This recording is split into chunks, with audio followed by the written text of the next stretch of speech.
নমস্কার, সকলকে স্বাগতম দিনপঞ্জিকায়।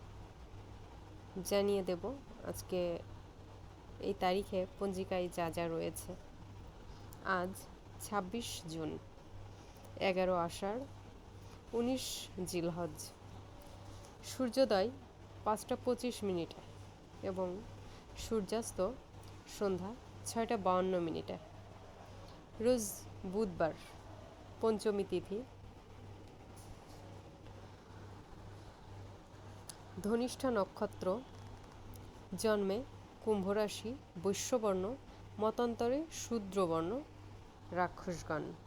মৃতে দোষ, যোগিনী দক্ষিণে, যাত্রা মধ্যম, উত্তরে ও দক্ষিণ নাস্তি।